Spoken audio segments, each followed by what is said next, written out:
بەناوی خوای گەورە سڵاوتان لێبێت بینەرانی بەڕێز لەم بەرنامەیەدا قسە لەسەر ڕێفراندۆم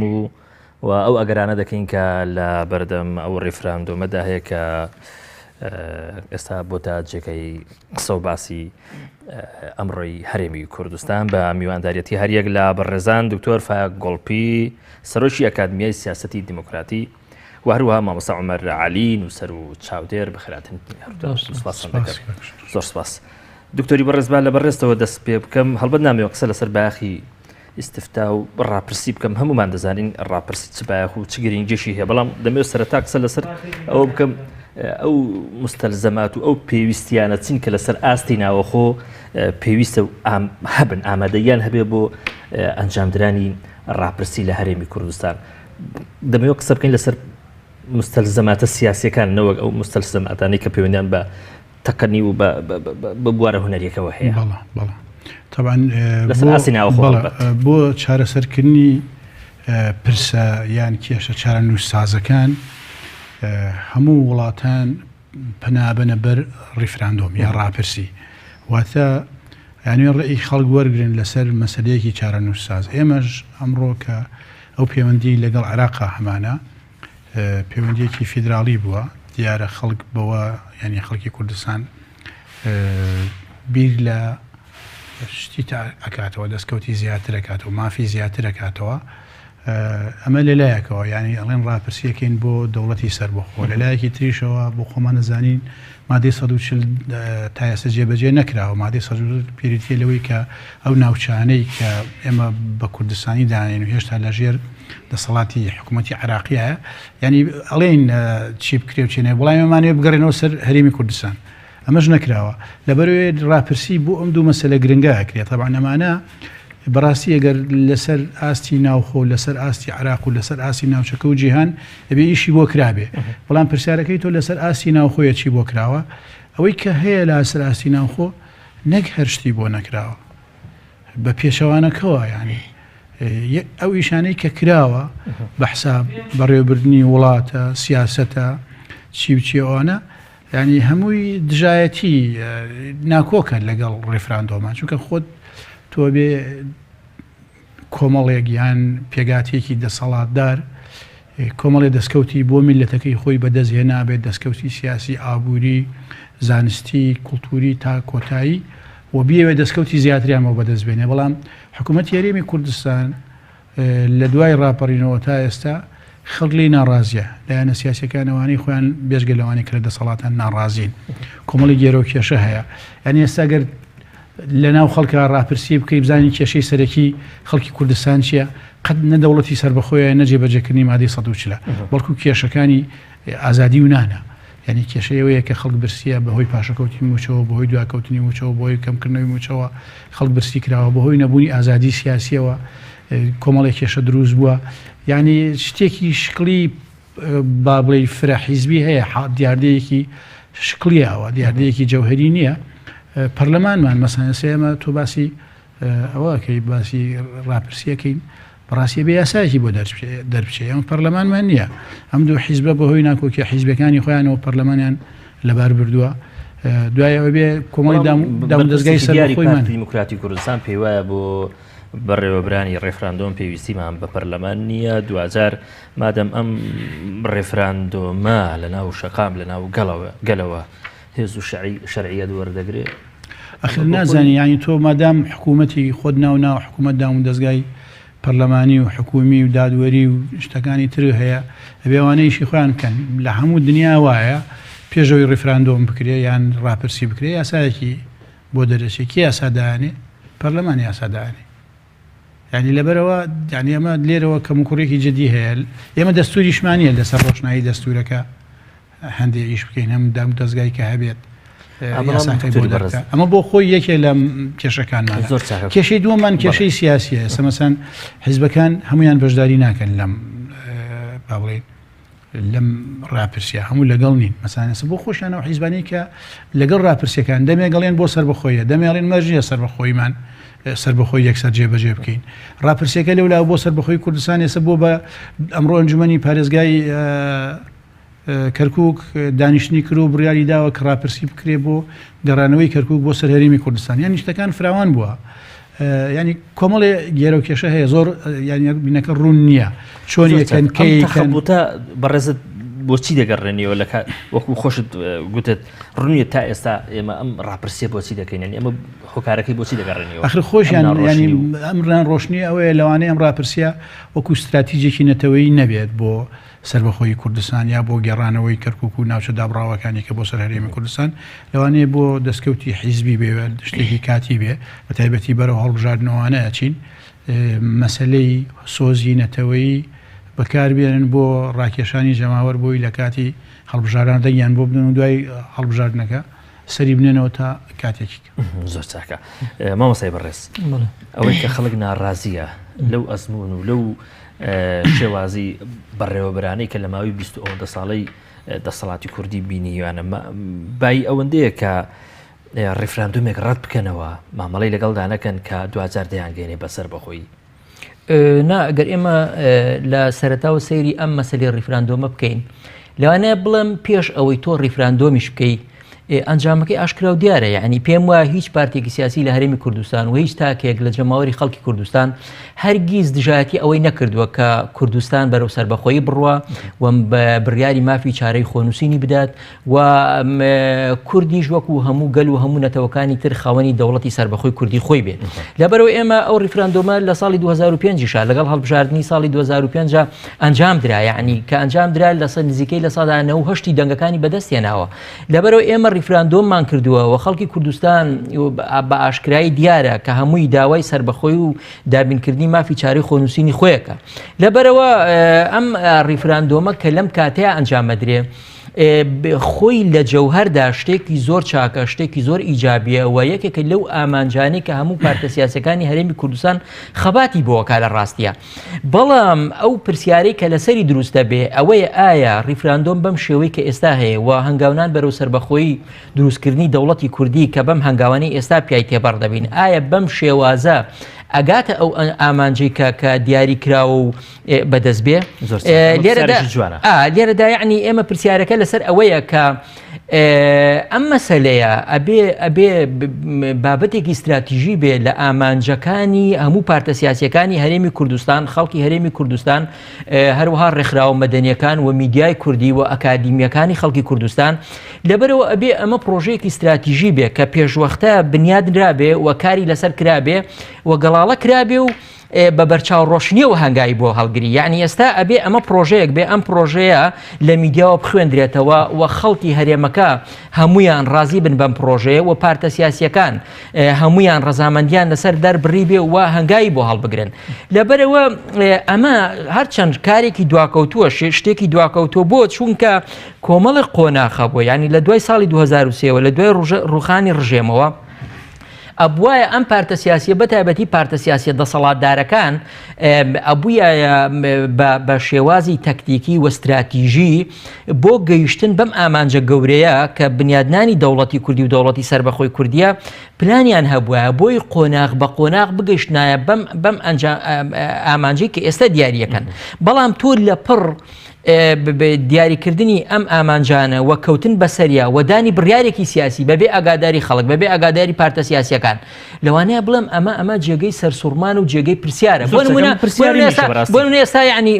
هەر لە هەڵکردنی ئاڵاکەی کەرکووکەوە باشە ئاڵاکەی کەرکووک کاتێک کە لە چ بارودۆخێکە بڕیار ئەدرێ لەلایەنی پارێزگاری کەرکووکەوە لایەن ئەنجومەنی پارێزگای کەرکووکەوە کە ئاڵای کوردستان بەرز بکەنەوە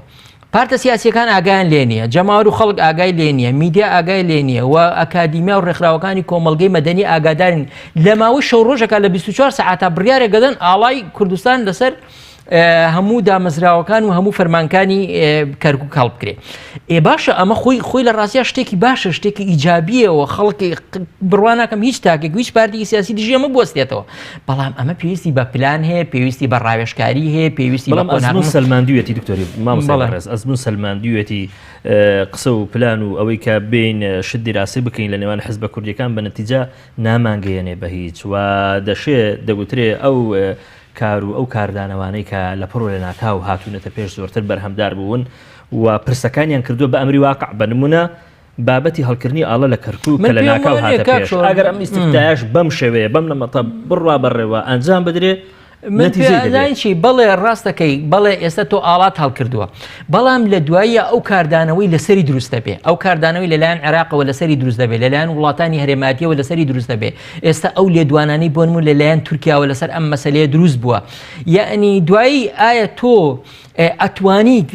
ڕوبەڕووی ئەم هەموو تەحەدیە گەورانە ببیتەوە لە کاتێکا کە بارودۆخی ناهەمواری کوردستانیش پێم وایە بە درێژایی 25 ساڵی ڕابردووی هەرێمی کوردستان بارودۆخ لەمە ناهەموارتری بەخۆ نەبینیوە و خەڵکی جەماوەری کوردستان ئەوەندە بێهیوا نەبوون و ئینتیمای خەڵک بۆ مەسەلە نیشتیمانیەکان ئەوەندە لاواز نەبوو کە ئێستا هەیەی بۆ چونکە بارودۆخێکیان بۆ خەڵک دروست کردووە کە تۆ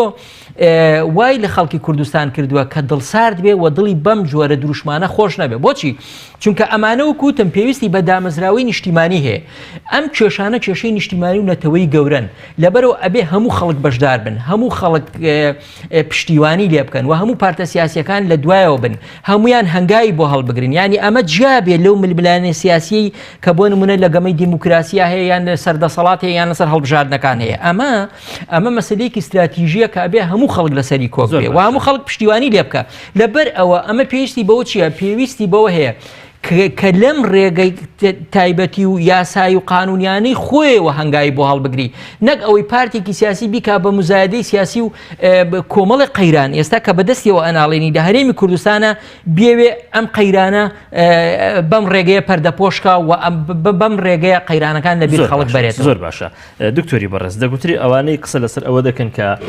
ئەنجامدرانی ئەو ڕاپرسیە پێویستی بە دامەزراوەی نیشتیمانی هەیە یا وەکو خۆت کەمێک بەر لێستاگوتت پێویستی بە یاسا هەیە لە ڕاستیدا بارودۆخەکە بۆ ڕاپرسی بەم شێوەیەش نییە چونکە ئێمە هەندی ئەزمونمان هەیە لە هەندێک شوێن ئەنجام درراوە لەم بنمونە لە باشووری سوودان ڕاپرسی کراوە وڵات شوێنێکی وێران پەرلەمان نەبووە حکوومەتی تێدا نەبوو هیچیشیان نەبووە ناوچەی شەڕ بووە لە غیابی تەبعاً یاسا و دەستوورێکیش کە باشووری سوودان بەڕێوە بەرێ 2000 ڕاپرسیشی تێدا کرا و بە نەتیجەش ئەم وڵاتی گیان بە ئەوەی کا ببێ بە دەوڵەت هێشتا ئەزمونونەکەی ئێمە ئەو بارودۆخی کە هەرێمی کوردستان تێدا دەژی لە ڕووی و ئەساساتی و لانی کەم باشتر لەوەی کە لە باشووری سووداندا هەیە باشە ئێمە ئەگەر ئێستا دوای ڕاپەڕین بواە کە بەرەی کوردستانی حاکم بوو لە هەرێمی کوردستانەوە ئەو کاتە بیانومان هەبواە مامتە با پەرلەمان دەوری نەبێ و حکوومەت دەوری نەبێ و ڕاپرسیەکەین قەیناکە بەڵام خۆ بێ موسسەیەکە بێ ئەوانەی لە باشووری سوودان هەبێت جهتێک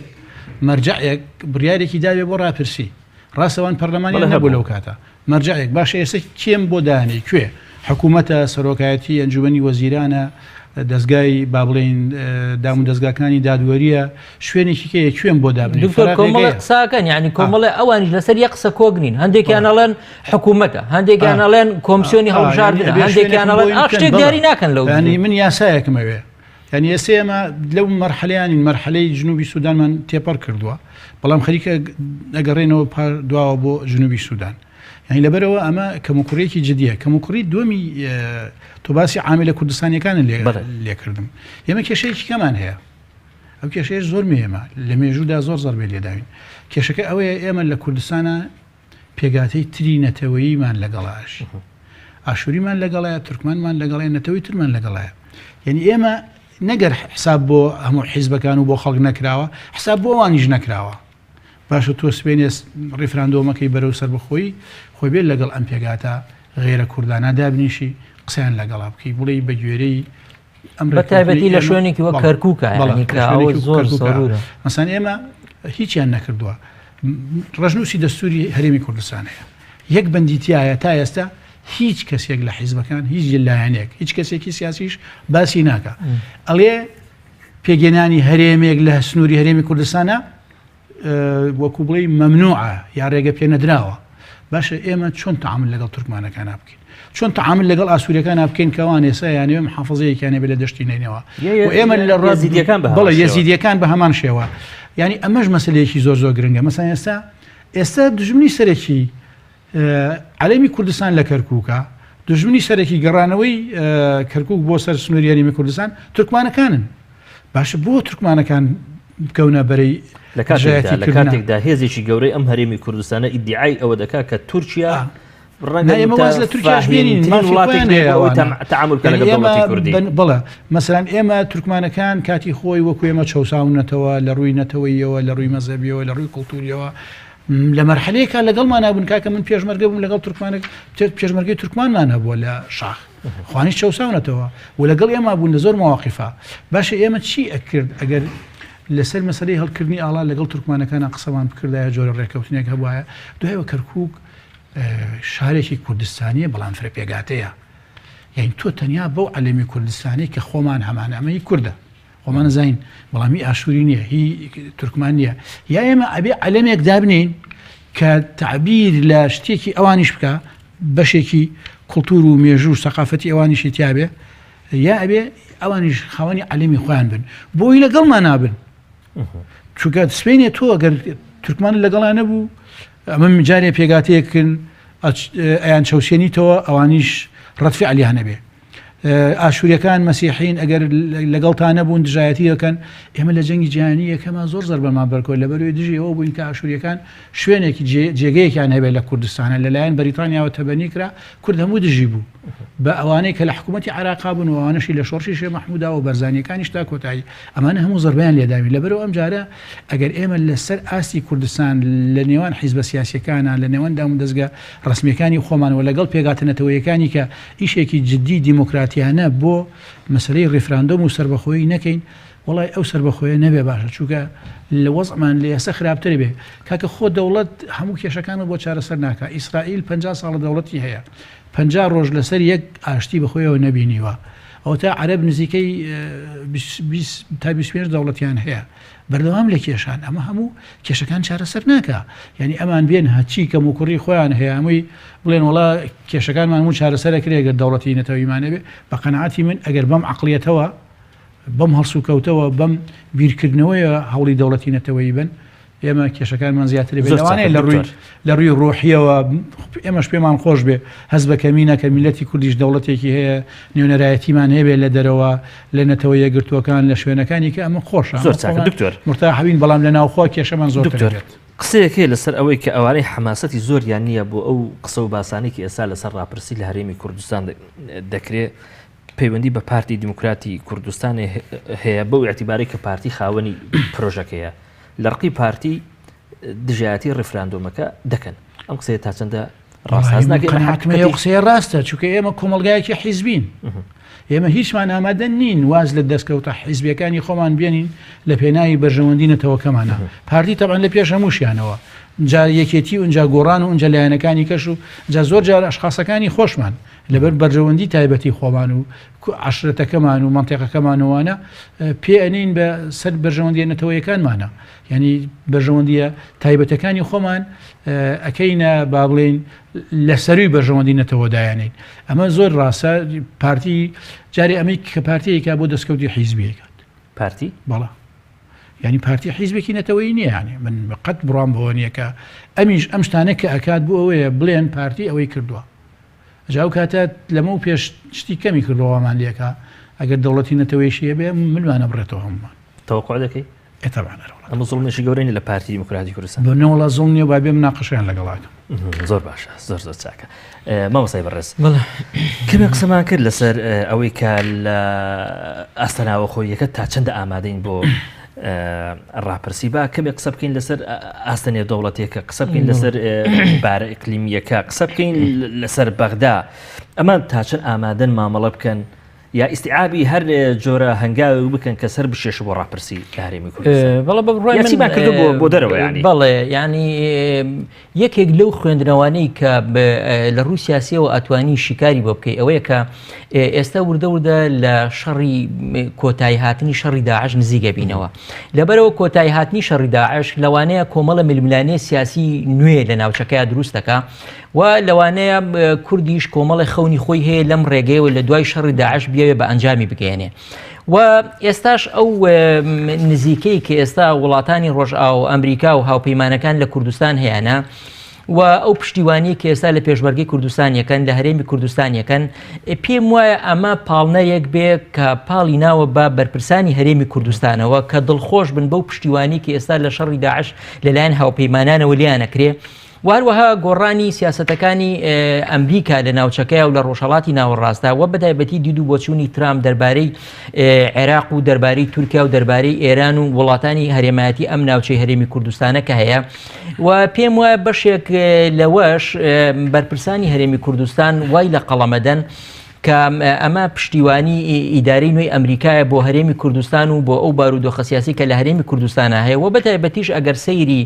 ئەو سەردانەی دوای عەبادی بکەین بۆ ئەمریکا و ئەو ڕێکەوتن نامەسیاسی کە لە نێوانی ئەمریکا و عەبادیە مۆر کراوە ئەمەش ئەوەی لێ ئەخوێندرێتەوە کە دەوڵەتی مەرکەزی عێراق ئیتر نەتوانێت بەو شێوە بەرفراوانە پەلبهاوێ و گەشە بکە و لە ڕێگەی ئەو ڕێکەوتن نامەیەوە کە لە بواری نەوت و لە بواری سەربازی و لە بواری ئەمنی و کۆمەڵشتی تر لەگەڵ عەبادی مۆر کراوە عەبادی تر ناتوانێت لە بەردەم بڕیارەکانی ئەمریکا و لە بەردەم ویستەکانی ئەمریکا لە عێراقا ڕێگری بکە و بەتایبەتی ئەگەر بێت و قاعیدەی سەربازی ئەمریکا بگەڕێتەوە عێراق و لەلایەکی تریشەوە ئێستا پەیوەندیەکانی نێوانی ئەمریکا و تورکیا بەڵێ ڕاستە ڕاستەوخۆ دژایەتی و ناکۆکی نییە لە بینیانە بەڵام ناڕاستەوخۆ بڕوای من ئەمریکا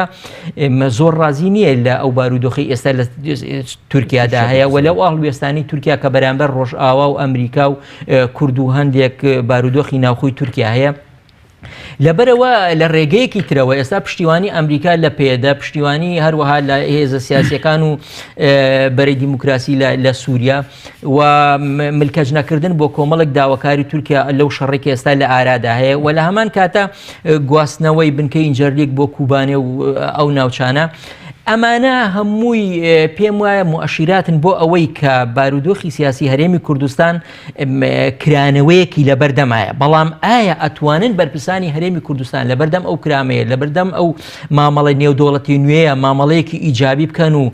بتوانن تەوزیفی ئەم بارودۆخە سیاسیە نێودەوڵەتیە بکەن بە قازانجی بارودۆخی سیاسی هەرێمی کوردستان و بۆ ئەوەی هەنگاوێک بێنە پێشەوە دەگوترێ هەر قسەکردنێک لەسەر ئەوەی کە کرانەوەکە بە ئەندازەیە گەورەیە کە تەفەهومێکی ئیقلیمی نێودەوڵەتی دروستکرا بۆ ئەوەی خەونی کورد بۆ سەربەخۆی ببێ بە واقع زێتە ڕۆی تێدا بە بەڵگەی ئەوەی پارتی دیموکراتی کوردستان بنمونە زۆر ئیدعای ئەوەی دەکرد کە تورکەکان یا حکوومەتەکەی ئەردۆگان ڕەنگە لە داهاتوو تەفەهومی ئەوەی هەبێ کە دەوڵەتێکی کوردی وەکو دراوسێ ببینێ بەتە خۆیەوە بەڵام ئێمە لە نێوترین هەواڵدا ئەمڕۆ دەبینین خودی ئەردۆگان لەسەر مەسەلەی ئاڵایەک لێشی لە پارێزیەکانی عێراق هەڵ دەکرێت دێتە دەنگ و ئەمە بە هەڕەشە و بە مەترسی ناودەبا و پێشی وایە ئەوانەی ئاڵایەکان هەڵکردو پەشیمان دەبنەوە ئەگەر ئەمان بۆ ئاڵایەک وها ینی بێنە سەرخەت تەوەقع ناکە ینی بابەتها یان بڵێ هاتنە سەرخەتەکان گەورەتر بێ بۆ یەکێک لە لاوازیەکانی ئەو پرۆژەی کە ئێستا پێشنیار ئەکرێت کە لە ڕیفراندۆم و بەرەو سەربەخۆی بڕوا بریتە لە لاوازی بوارە ئابوووریەکەی چونکە تۆ دەوڵات بە ئابوووریەکی لاوازەوە بە ئابوووریەکی شکست خواردەوە لە بەتایبەتی لە ئێستادا ناتوانێت ئەو هەنگاوە گەورەیە بنێ لەبەرەوە پێویستی بەوەی هەیە کە خاوەنی پرۆژەیەکی ئابووری بەهێز بێ و بنەمایەکی ئابووری بەهێزی هەبێ و بە پشتبەستن بەخۆی ئەگەر بێت و هەموو دەرگاکانیشی لە دەرەوە لەسەر بتوانێ هەنگاو هەڵبگرێ و بتوانێت نەکەوێتە ژێر کاریگەری ئەو گەماروێ بەڵام لە ئێستادا وەکو ئیشارە بە قسەکەی تۆ لە ئێستادا تاکە دەواازی هەرێمی کوردستان کە تورکایە لەبەر ئەوە لەوانەیە لە ئایندەیە تورکیا بتوانێت گرفتێکی زۆری بۆ دروستکەوە لەو لێ دوانانەی ئەم ئێواری ئۆردوغان لەسەر مەسەلەی کەرکووک و لەسەر هەڵکردنی ئاڵاشدای ئەمە ئاراستەیە کە بەو شێوەی کەوا فشار لەسەر هەرێمی کوردستان کە وەڕاستە خۆ داوە ئەوەی کرد کە ئێستا ئاڵاکە لەسەر فەرمانگەکانی کەرکووک دابژیرێ لەبەرەوە یعنی ئۆردوغان زیاد لە هینی خۆی دەزەخاتە ناو کاروباری هەرێمی کوردستان ناو کاروباری عێراق چکە ئەمە کاروبارێکە پەیوەندی بە ناوخۆی عێراقەوە هەیە یعنی هەتا ئەگەر بێت و ناڕەزایەتیەکی هەبێ لە ڕووی سیاسیەوە ئەتوانێت دەوڵەتی مەرکەزی عێراق هەڵوێستی هەبێ لە ئاست ئەمەیە لەبەرەوە تورکیا لەوانەیە مافی ئەوەی نەبێت دەست بخاتە ناو کاروباری هەرێمێکی تر و قسە لەسەر پەیوەندیەکانی نێوان دوونەتەوە لە ناو دەوڵەتێکی ترا بکە لەبەرەوە ئێستا یەکێک لەو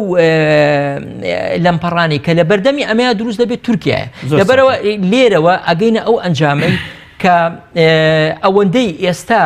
بۆ نمونە لە میدیا و وەکو هەڵوێستێکی سیاسی و حیزبی ئەم پرۆسەیە بانگەشەی بۆ ئەکرێ لە ڕووی واقعەوە ئەوەندە کاری بۆ نەکراوە ئەوەندە ڕێخۆشکەری بۆ نەکراوە ئەوەندە هەم لە ڕووی نێودەوڵەتێکەوە و هەم لە ڕووی هەرێمایەتیەکەوە کارێکی ئەو توی بۆ نەکراوە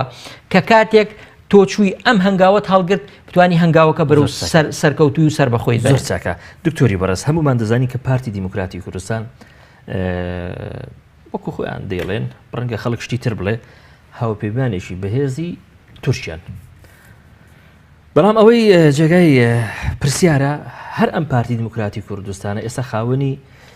یاوەها دەردەکەوە کە خاوەنی ئەو پرۆژەیە بێ کە دەمانباتەوە سەر ڕاپرسی خۆشە دەزانی هەر شتێکە دوور و نزیک سەر بچێشێ بۆ تەنانەت قسەکردنیش لەسەر پرسی دەوڵەتی سربەخۆیی ئەمە تورکیان نیگەران و وا دەشێنێتە سەرخەت تو ئەم معادلێ چۆن لێک دەدەیەوە ینی وڵی من دەبینی باشە یەک تۆزێ قسە لەسەر نەتەوەی بوونەکەی پارتی بکەم بە قەناعەتی من جارێ پارتی حیزبێکی عشایریە هەر ڕۆژێ بەرژەوەندی عشایری بەرزان کەوتە مەترسیەوە واز لە مافەنەتەوەیەکانی کوردێنێ واز لە دەوڵەتی کوردیژێنێ ئەو پەیوەندی لەگەڵ تورکیا هەیەە تاوان بەڕاستی ئەوەی کێ لە کێشەکانی ئێمەیە ینی من جارێکیان شتێکم بۆ نووسی بوون یا بێ دۆستایەتی تورکیا بکەی یا باسی دەوڵەتی نەتەوەی بکەیت چونکە ئەو دوانە دژی یەکترن چونکە کەس بەقەدەر تورکیا دژایەتی دەوڵەتی ئێمە پرسیارەکەی من ینی بە کوردی ئەمانە جایمە چۆن کۆبوونەوە بێکەوە ینی ئەمە دووشتی دژن زۆر ناکۆکن مەسان ئێستا بینیمان یاڵدرم هات بۆ هەولێر لە هەولێر لە پەنای کاک مەسعودا قسەیە کرد وتی شیمالی عێراق بە دەستوری عێراقی ئەمە پێوانەوترێ هەرێمی کوردستان باشە ئەو دەستوری عێراقیشی جێبەجێ نەکرد وتی شیمالی عێراق ئەو ڕۆژە عەلەمی کوردستانیان لەوێداناوەڵێ عەلەمی شیمالی عێراق کە لە تورکیا هین بوون کە کاک مەسعود چوو بۆ تورکیا ئەوە تا عەلەم لەوێ بەرز بۆتەوە تورکمانەکان یەکەم لایەن بوون کە بە هەموو ئاراستەکانە لە ئاسی عێراق لە ئاسی تورکیا لە ئاسی ئێرانە لە ئاسی نەتەوە یەکگرتوەکانە لە ئەمریکا بە هەموو شێوەیەک دژایەتی عەلەمی کوردستانەکەن لە تورکیا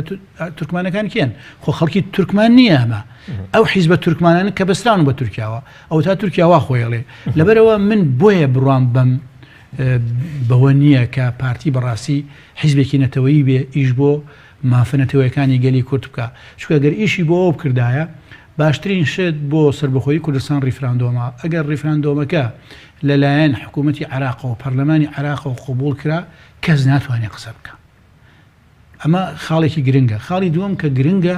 کۆمەلگای نێودەوڵەتیە ئەگەر ئەمریکا ڕازی بێ ئەوروپیەکان ڕازی بن مەسەن ئەمریکا کە ویستی دیفاع لە یەپەگە بکە لە منبج دەبابەی بردە بەردەم هێزەکەی تورکیا بەتەکید وانە بەتەکید لێرەش ئەگەر بێت و ئەمان ئێمە دوو کەسمانەوێ ڕازی بن یەکەم عێراقا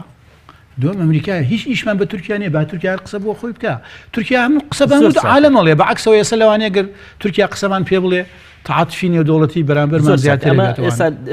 مەسەلەکە چیە ئەو پەیوەندی لەگەڵ پارتی کە پارتی لەگەڵ تورکیا هەیەی ناکۆکە لەگەڵ ئەم ئیدعاانەی کە ئەیکات زۆر چاکە دکتۆری بەڕست ئێستا هەموو کەس دەزانێت کە پەیوەندی هەرێمی کوردستان لە سایه ئەو سیاسەتی کە لە هەولێر پیادە دەکرێت لە هەمبەر بەغدا زەی پەیوەندیەکە چۆنە پەیوەندیشی خراپە لە ئێستادا بەڵام باقسە لەسەر ئەمریکا بکەین لەسەر ئاستن نێودەوڵەتیەکە پرسیارەکان باڕوون و کورد بێ بابەتی ڕێفراندۆم لای ئەمریکیەکان و لە لای ئەوروپیەکانیش بۆتە بابەتێک کە جێگەی قسە و باس بێت لە ئێستا ئێمە نازانین تا ئێستا ئێمە دوو سێ شتەیە بینین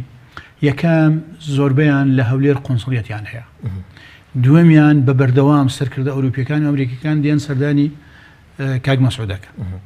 سێهەم ئەمە چێ لێوە سەردانەکە یەکتری بینین چیان وتۆ لەسەر چی ڕێکەوتون ئەوەی کە ئێمە لە ڕاگەیاندنایی بینین هیچیان متحمزین بۆ سەربەخۆی کوردستان بە تایبەتی ئەمریکا ئەڵێ من لەگەڵ یەکێتی خاکی عێراق ئەمە خاڵەکە خاڵی دووەم زۆربەیان تەرکیزەکەنە سەرەوەی کە ئەبێ ئێمە ئامانجی سەرەکیمان لێدانی داعش و نابردنی داعشە لەگەڵ پاراستنی یەکێتی خاکی ئەو وڵاتانی کە داعش ئێستا شەڕی تیاکە ئەمە شتی ئەعلان کراوە بەڵام ئەگەر بەرنامەیەکی ژێربەژێری ژەبێ ئێمە نایزانین و ئەگەری ئەوەش هەیە نەبێت یعنی زۆرانەیە هەش بێت زۆر ناتوانێت قسە بکە بڵێ بە مطلقی ئەمە وایەوانە زۆر باشە مامۆسای بەڕێز لەسەر ئاستیناوە خۆ هەمومان ڕەنگە تا ئەندازەیەشی زۆر متتەفیق بین کە بارودۆخمان لە زۆر لایەنەوە خراپە بە تایبەتی پەیوەندی نێوان هێزە سیاسیە کوردە دیاریەکان لەگەڵ بەغدا بە هەمان شێوە لەسەر ئاستی نێو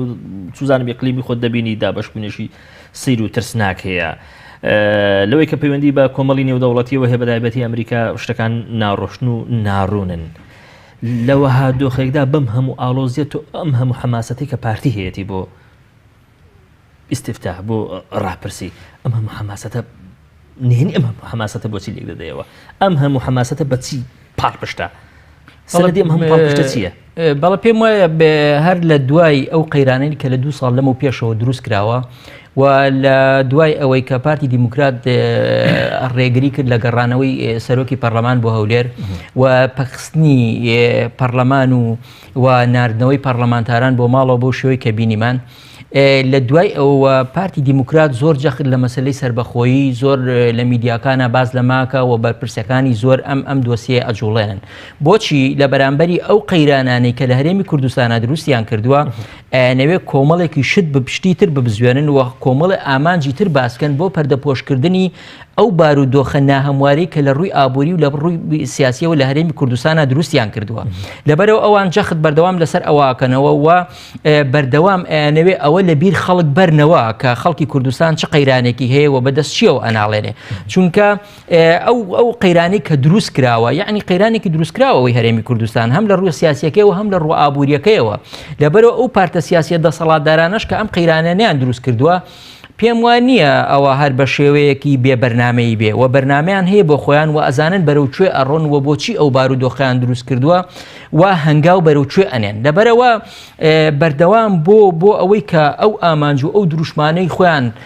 بەڕاست لە قەڵم بدەن و وای لە خەڵک بگەێنن کە ئەمان خاوەنی پرۆژەیەکی نەتەوەی و نیشتیمانی گەورن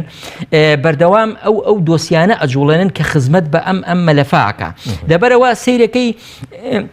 مەسلەی هەڵکردنی ئاڵاکە لە دوای مەسلەی هەڵکردنی ئاڵاکە لە کەرکووک هەر دێن وەکو لە پێشتر ئەوتم بەبێ ئەوەی پرسوڕا لەگەڵ پارتە سیاسیەکان کرابێ و ئەمە پرۆژەیەک بێ دیاری کرابێ و قسەی لەسەر کرابێ لە پڕ لە کۆبنەوەیەکی نێوان یەکێتی و پارتی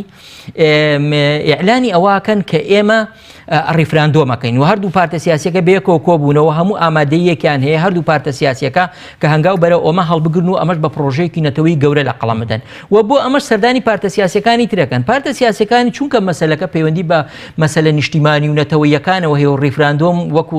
خزمەتێک وەکو خۆیان ئەڵێن هەرچەند ئەمەش سەقفێکی دیاریکراوی نییە پرۆژەیەکی نێت چونکە یەکێک لە بەرپرسەکانیان هەر لەو چاپێکەوتنەوە ڕۆژنامەنووسە گوێیان لێ بگرا چی یەکیان ئەڵێ لە دوای ڕیفراندۆم یەکسەر سەربەخۆی ڕاگەین یەکێکی تریان ئەڵێ نا مەرجنی ئێمە خۆ لە دوای ڕیفراندۆم یەکسەر سەربەخۆی ڕابگەێرین لەوانەیە ساڵێکی پێ بچێت لەوانەیە 2 ساڵی پێ بچێت لەوانەیە چەند ساڵی پێ بچێت یعنی لەبەر ئەوانیش وەکوتم مادام پرۆژەیەک نییە مادام شتێکی ڕوون نییە شتێکی نووسراو نییە پرۆژەکە لە بەرچاوی خەڵک و میدیا نییە ئەوانیش بە ئارەزوی خۆیان بە شێوەیەکی مەتاتی قسەی لەسەرەکەن و هەر یەکەیان قسەیەکیشی لەسەرەکە لەبەر ئەوە ئێستا ئەمە کە هاتووانجا ئێمە هەڵبژاردنیشمان لە پێشە هەڵبژاردنیش لە پێشە ئەوانیش پارتی سیاسین ئەزمموی سیاسی خۆیان هەیە مێژوویەکی سیاسیان هەیە و بە خەڵکی ئەکادیمیان لەگەڵایە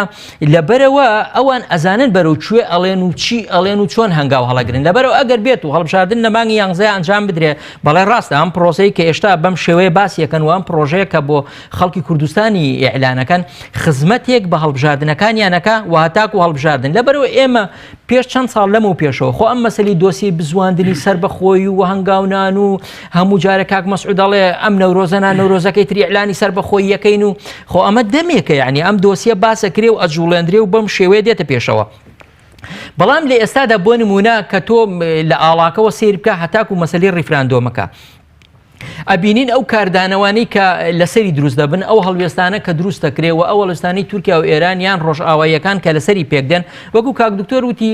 نازانرێ هەڵوێستی ڕۆژئاواییەکان و ئەمریکاش چۆنە چونکە پەیوەندیەکە تەنها لە نێوان پارتی دیموکرات و ڕۆژئاوایە پارتی دیموکرات و ئەمریکایە یعنی هێزە سیاسیەکانی تر بە ئاگانین و ئاگادار نین لەو هەڵوێستانە و لەو شتانە لەبەرەوە ئەمانیش هەتی بە بڕای من هەتا هەڵبژاردن ئەیبەن بەم شێوەیە و دوای هەڵبژاردنیش ئەگەر زانیان هەڵوێستی وڵاتانی دەرەوە و وڵاتانی ناوچەکە و ئەرێنی نییە پێم وایە هەمان گوتا درێژە پێدەن بەو شێوەی کە هەتاکو ئێستا هاتووە لە دوای ئەوەش هەر لە شێوەی ڕاگەیاندن و هەر لە شێوەی دروشمە ئەمێنێتە و نایەتە جیهانی واقعەوە. زۆر باشە. لە ئێستادا جموجۆڵێک بە هاوبەشی لە نێوان پارتی و یەکێتی دەستی پێکردووە بە سەردانیکردنی حیزبەکان و گفتوگۆکردن لەبارەی ڕاپرسی لەگەڵ ئەم حیزبانە. ئەم جموجۆڵە چۆن دەبینی؟ وڵی کاک شۆڕش بەڕاستی داوای لێبرنەکە من بڕوان بۆ جموجۆڵی ئەوان نییە کە ئەنجامێکی هەبێت بڵێ بۆ چونکە ئێمە چەند مەرحەلەیەک هەیە پارتی یەکێتی پێکەوە ئیشیان کردووە. مەرحەلەی یەکەم کاتی خۆی ساڵی 92 لە پەرلەمانی کوردستان بە ئامادەبوونی ئۆپۆزیسیۆنی عێراقی بڕیاری ئەوماندا کە هەرێمی کوردستان تەعاملێکی یان عێراقی ئایندە تەعاملێکی فیدراڵی لەگەڵ هەرێمی کوردستان بکە. ئەو کاتە باسی کەرکووکی تیانە بوو. ئەو کاتە معناوێت شتێکی کوردبینانەیە ئەوان کردیان هەرێمی کوردستان خۆمان کە ئەو کاتە من ئەو کاتە پەرلەمانتار بوو. یعنی ئەو کاتە وایە یاسای فیدرالیەکە کە لە بیدایەتەوە کردومانە ناوچە دابڕاوەکانیشی تیاابێ کەرکووک و شوێنەکانی کەشی دوای 2023 تەجاوز نەکرەوەی کە ئێمە مەرحەلەکان باسەکە ناو چوارچەوەی مادەی دەستوری و باشیان گەڕێنینەوە. پێشەوە شتێکی کە هەیە پێشەوەی سەدام بڕوخێ ئێمە ڕێککەوتنێکمان لەگەڵ ئەمریکا لەگەڵ ئۆپۆزیسیۆنی عێراقی هەموو کرد بەبێ هیچ مەرجێک ئەبوایەکێ لە مەرجەکان مەسلەی گەڕانەوەی کەرکووک بواە چکە لە هەموو دنیا وایە کە شەڕ ئەکرێ پێشەوەی شەڕ بکرێ لایەنە بە شەڕاتوەکان ئەوانەی کە یانەوێت دەوڵەتێک لە ناو بەرەنیابی ڕوخێنەوەانە ڕێککەوتنیان هەیە. ئێمە هیچ ڕێککەوتنێکمان نەبوو ئەبواە یەکێک لە مەرجەکانی ڕێککەوتنی ئەو شەڕی کە کردمان کورد و ئۆپۆزیسیۆنی عێراقی و ئەمریکا و تاکۆتایی ئەوە بۆیە کە کەرکووک بکرێتەوە بەبێ هیچ مەسلەیەک بەبێ هیچ ئەملاولایەک هەرێمی کوردستانیان کرد. مادەی 140 لەو کاتەوە جێبەجێ نەکراوە. ئێستا ئێستا جموجۆڵێک هەیە ئەمە بەبوونی چیەوەی بەبوونی هاتنی داعشەوەیە ئەتوانین بڵێن ڕووداوی تر کە وای کرد مەسلەی عەلەمی کوردستان و ڕێفراندۆم و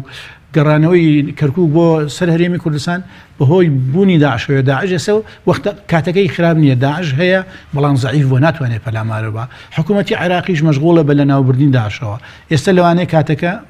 مناسب بێ بەڵام من ینی نەگەر من خەڵک گومانی لیان هەیە چونکە ئەمان لە هیچ شتێکا سەرکەوتوو نەبوون. ئەسان بۆ نمونە ئەگەر قسەکەی عەبادی و قسەکانی بەرپرسانی تورکیا بێنمەوە ئەڵێن بەرپرسە کوردەکان پێیان وتوین ئێمە لە ژێر فشارین ئەمەمان کردووە ئاڵامان هەڵداوە و لە ئایندا نەزانم بەردەوام نابین لەسەر یادایە گرین یا شتێکی لەوە بەتانە ئەمە عەبادی واڵێ ئەی تورکیا چیڵێ ڕێز وەرای تورکیا ئەڵێ پەیوەندیمان لەگەڵ بەڕێز نێچیروان بەرزانیان کردووە وتوێتی ئێوە هەر بڕیارەکەی دوای عەلەمەکە هەڵنادەین. یعنی ئەم بەرپرسانی ئێمە جەری نین لە مۆزوعەکانە ناڵێن ئەمە مافێکی میلەتی کووردە ئێمە نوێنەری ئەو میلەتین ئەبێ جێبەجێ بکەین گەلی کورد لە ناوچەی ڕۆژهەڵاتی ناوەڕاستە یەکێک لەو گەلانەیە کە دەوڵەتی نییە مافی خۆمانە دەوڵەتمان هەبێ وەرن دیفاعمان لێکەن ئەم دەوڵەتە دژی کەسیکە نییە ئەم دەوڵەتە دیموکراتیە لەگەڵ پێگاتەکانی کە واکە بە دیموکراتیانە جوڵێتەوە جورئەتیانتیانێ ینی مەسەلەکان لێرایە لەبەرەوە گومان هەیە ئەمە شتێکی تاکتیکی بێ دیسان بۆ دەستکەوتی سیاسی بۆ بەدەستهێنانی دەنگ تا 4 ساڵیکە ینی بازرگانیکردن بە کەرکووکەوە و بە سربەخۆی و بە دەوڵەتی سربەخۆی کوردستانەوە بۆ دەستکەوتی سیاسی بۆ دەستکەوتی چاکە دکتۆر ئێمە لە ئێستادا پارتی و یەکێتی بە هاوبەش دەبینین لەو پرۆژەی کە دەستیان داوەتێ لەبارەی ڕاپرسیەوە پێش ئەم چەند ڕۆژە ئێمە بینیمان کە هەڵوێستەکانی یەکێتی لەبارەی ڕاپرسی لەگەڵ هەڵوێستەکانی پارتی چاواز بووە و خۆی یەکێتی خاوەنی پرۆژەیەک بوو بۆ حرەکەت پێکردنێک بە پرۆسی سیاسی لە هەرێمی کوردستان و دەرباسکردنی ئەو هەرێمە لەو قەیرانانی کە تێکەوت بوو پرۆژە هەشقاڵیەکەی. بەڵام ئەمەی لە چەند ڕۆژی ڕابردوودا بینیمان تەواو پێچەوانەیە بە هەموو ئەوەی کە جاخۆی چاوەڕوانیمان دەکەن باش ئەم نهێنیە لەو تەقەلوبە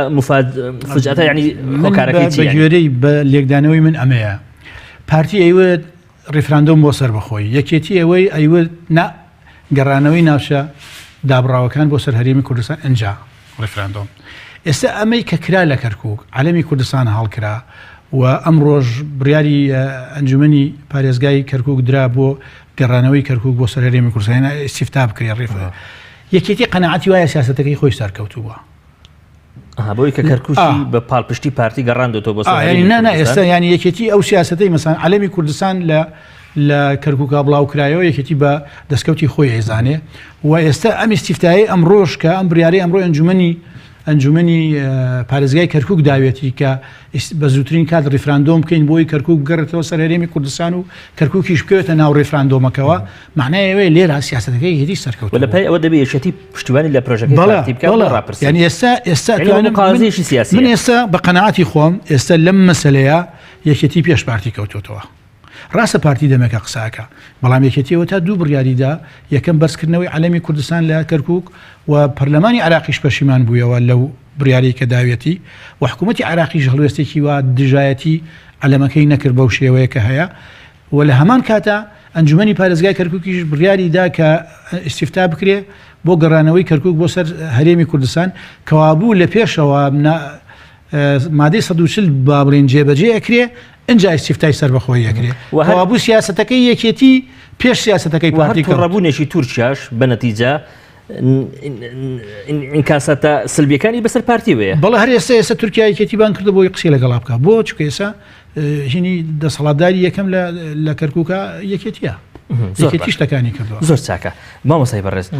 بەڕاست ینی بەڕێوەبرانی ئیستیفتا و ڕاپرسی لە هەرێمی کوردستان پێویستی بەم هەموو جوڵ و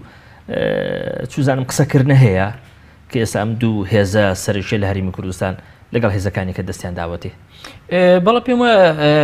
ئەوان ئەو شتێک کە ئەیکەن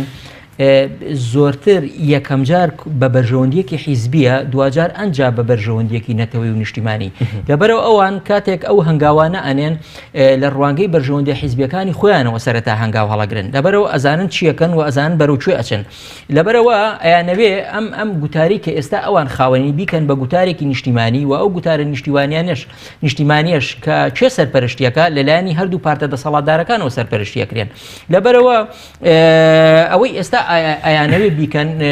وەکو دکتۆری ژووتی ئەو هەنگاوی ئێستای کێکێتی کردی ئەم لە هەڵکردنی ئاڵاکە و هەم لە بڕیارەکانی ئەنجومەنەکە و هەموو ئەوەوە ئەمە بڕیارێک بوو کەیەکێتی پێویستی بەمە هەبوو لە کەرکووک ئەنجامی بدە و هەروەها ئەو بارودۆخە ناهەموارایی کە ئێستا لە ناو خودی یەکێتی خۆیان هەیە و لەلایەن میدیاکانی پارتی دیموکراتی کوردستانەوە بەردەوام کرا بۆ مزایدەیەکی سیاسی کە بەردەوام باسیە کرا و بازدەکێشەکانی ناوخۆی یەکێتیە کرا و یەکێتیش ڕێگەچارەیەکی نەبوو بۆ دەرچوون لەم قەیرانانەی کە هەیبوو لەبەرەوە پێویستی بە دروستکردنی ڕووداوێکی سیاسی لەم جۆرە هەبوو کە لە کەرکووک دروست کرا و لە هەمان کاتە کەرکووک خۆی لە خۆیان ئەگەر سەیری هەڵبژاردنەکانیش بکەی و بەشداری دانیشتوان و بەشداری لایەنگرانی یەکێتی بکەی زۆرینەی خەڵکی کەرکووک لەگەڵ یەکێتی نیشتیمانیان لەبەرەوە گەڕانەوەی کەرکووک بۆ سەر هەرێمی کوردستان بە قازانجێکی گەورەی یەکێتیە و لە هەمان کاتا بەرە ڕووبوونەوەی ئەو فشارە زۆرانەشەکە لەلایەن پارتیەوە لێکرا لەبەرەوە پێم وایە ئێستا یەکێتی هاتوێتەوە پێشەوە لە بەرامبەر پارتیا وەستاوەتەوە و بەڵام لە لایەکی تریشەوە پارتی لە لایەکی ترەوە کە قازانجێکی گەورەتری سیاسی کردووە ئەوەیە کە جارێکی تر یەکێتی هێنایەوە ناو بەگەرمی هێنایەوە ناو پرۆسی سیاسی و ئەو پرۆژەی کە پارتی هەیبوو و ئەو دوورکەوتنەوەی کە لە نێوانی یەکێتی و پارتی هەبوو لەم ڕێگەیەوە لە ڕێگەی ئەم مەسەلەی ڕیفراندۆمە و کۆبوونەوەی چەند ڕۆژی ڕابردووی مەکتەبی سیاسی یەکێتی و پارتی توانی ئەم دوو پارتە زۆر لە یەکتر نزیک بکاتەوە و لە بەرامبەر ئەمەشا لەگەڵ نزیکبوونەوەی یەکێتی و پارتی دوورکەوتنەوەیەک لە نێوانی بزوتنەوەی گۆڕان و یەکێتی نیشتیمانی ڕوویداوە ئەگەر ئاگاد لێ بێ هەڵوێستی ئەم ئێوارەی بزوتنەوەی گۆڕان ئەوە بوو کە ئێمە ئامادەنین پێشوازی لە وەفدەکەی یەکێتی و پارتی بکەین بەو شێوە هاوبەشەی کە دێکە ئەمە چییە کە ئەمە پێم وایە نیگەرانیەکی گەورەی بزوتنەوەی گۆڕان لە یەکێتی نیشتیمانی کوردستان کە چۆن لە کاتێکا ڕێکەوتنێکی ئیستراتیژی لەگەڵ ئەوان هەیە و کەمترین هەنگاوی ناوە بۆ جێبەجێکردنی ئەو ڕێکەوتن نامەیە بەڵام لە هەمان هاتا ئێستا لە یەک کۆبوونەوەی مەکتەبی سیاسی ئەو نزیکبوونەوە گەورەی لە نێوان پارتی و یەکێتیە ڕۆدا و پرسێک بە بزوتنەوەی گۆڕان ناکرێت چونکە ئێستا تۆ لە ڕووی سیاسی و لە ڕووی جەماوەری و لە ڕووی شەرعیەتی جەماوەریشەوە ئەگەر سیر پێی ئێستا سیرەکەی بەپێی ئەو دەنگانەی کە لە هەڵبژاردننی پێشووە هاتووە یەکێتی نیشتیمانی دەنگی سێهەمی هەیە یعنی بزوتنەوەی گۆڕان دەنگی دووهەمی هەیە لەبەرەوە ئێستا باشە هێزێک کە دەنگی سێهەمی هەیە لەگەڵ دەنگی یەکەما کۆ بێتەوە لەسەر بڕیاردانی بڕیارێکی استراتیژی گەورە کە بڕیاری مەسەلەی ڕیفراندۆم و سەربەخۆییە بەڵام سێرەکەی نوێنەری بزوتنەوەی گۆڕان لەو کۆبوونەوە نیە نوێنەری هێزە سیاسەکانی تر لەو کۆبوونەوە نییە لەبەر ئەوە کەواتە جارێکی تر ئەماش وا ئەکا کە بەرژەوەندیەکانی یەکێتی و پارتی جارێکی تر لە یەکتر نزیک بنەوە و ئەمە هەنگاوێک بێ بۆ ئەوەی بۆ نمونە ئەگەر ئەگەر مەسەلەی ریفراندۆمیش بکەنە بیانوێک و هەڵبژاردن ئەنجام نەدەن ئەوە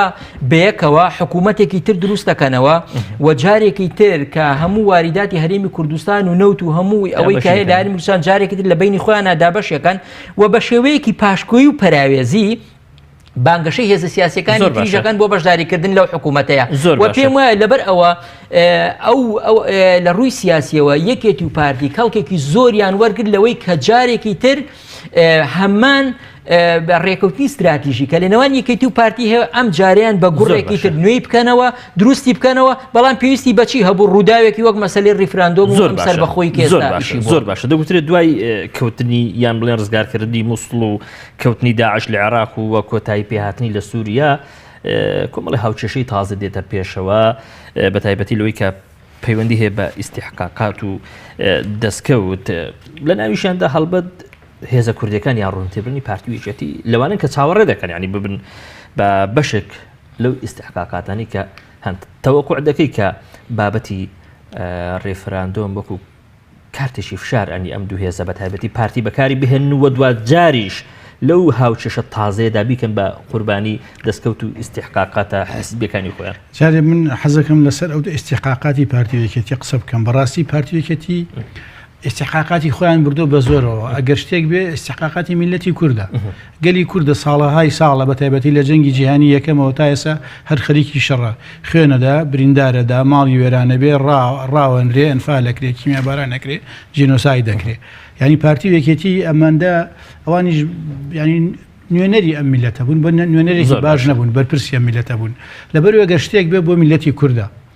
ینی استحقاقاتەکان ئەگەر بکەوێتەوە دەست ئەوان ئەو کاتە بەڕاستی هیچ بۆ میلەت نامێنێتەوە. زۆر چاکە زۆر سپاسانەکەم کاتم نما زۆر بەڕێز دکتۆر فایاق گوڵپی سەرۆکی ئەکادمیای سیاسەتی دیموکراتی هەروە زۆر بەڕێز مامۆستا عومەر وەلی نووسەر و چاودێر زۆر سپاس ئەەکەم بەڕێزم هەروەها سپاس بۆیەش بینەرانی بەڕێز تا لە گفتوگوێش تر پێتان دەگەمەوە من شۆڕژەن وەرم خواتان لەگەڵ دکتۆری بەڕێز. سپاس کاک شۆڕژ. سپاس کاک شۆڕژ سپاس.